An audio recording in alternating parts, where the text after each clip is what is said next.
पूरन भगत का किस्सा हरियाणवी लोक कथाओं का एक प्रसिद्ध और दिलचस्प किस्सा है जिसे दादा लक्ष्मीचंद ने अपनी रागनियों में बेहद खूबसूरत तरीके से प्रस्तुत किया।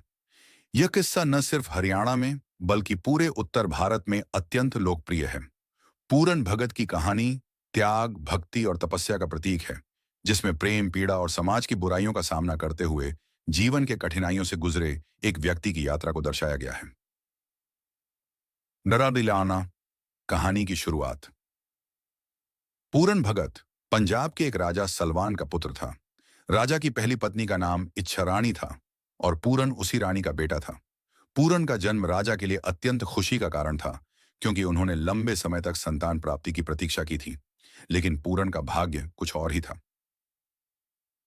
कल्याण दूसरी शादी और समस्या की शुरुआत। राजा सलमान ने कुछ समय बाद दूसरी शादी की और उनकी दूसरी पत्नी का नाम लूणा था। लूणा काफी युवा और सुंदर थी, जबकि राजा सलमान उम्रदराज हो चुके थे। लूणा ने पूरन को देखा तो उसे पूरन की जवानी और सुंदरता भाने लगी और वह उस पर मोहित हो गई। लूणा ने पूरन से अपनी भावनाओं को व्यक्त किया, लेकिन पूरन ने उसे अपनी मां के समान समझा और उसकी इच्छा का विरोध किया। लकड़िया लूणा का बदला और पूरन की सजा। लूणा को पूरन का इनकार सहन नहीं हुआ और उसने राजा सलवान से झूठी शिकायत कर दी कि पूरन ने उसे बदनाम करने की कोशिश की है। राजा ने बिना सोचे समझे पूरन को दंडित करने का आदेश दिया। पूरन को निर्दोष होते हुए भी बड़ी कठोर सजा दी गई।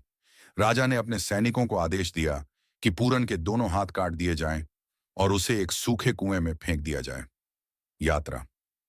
पूरन इस दर्द और अपमान के साथ कुएं में छोड़ दिया गया, लेकिन किस्मत को कुछ और मंजूर था। कुछ समय बाद एक साधु गोरखनाथ उस इलाके से गुजरा।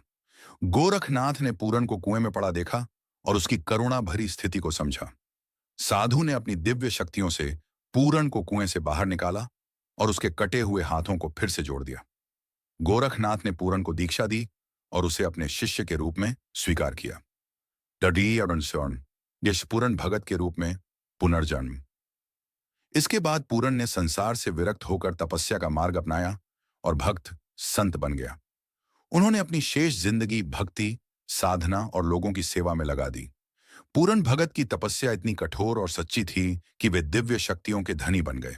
उनकी ख्याति दूर दूर तक फैल गई और लोग उन्हें पूजने लगे। कुछ समय बाद जब लूणा और राजा सलवान को अपनी गलती का एहसास हुआ, तो वे पूरन भगत से माफी मांगने आए। पूरन भगत ने उन्हें क्षमा कर दिया, लेकिन इस घटना ने सभी को एक बड़ी सीख दी। लूणा को भी अपनी गलती पर पश्चाताप हुआ और उसने भी पूरन के चरणों में खुद को समर्पित कर दिया। ना नाड खानी का संदेश।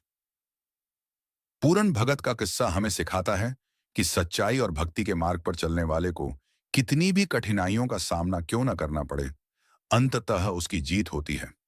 यह कहानी हमें त्याग, क्षमा और तपस्या का महत्व बताती है। पूरन भक्त का यह किस्सा हरियाणा, पंजाब और उत्तर भारत के लोकगीतों और कथाओं में गहराई से बसा हुआ है और यह कहानी आज भी लोगों के दिलों में बसी हुई है।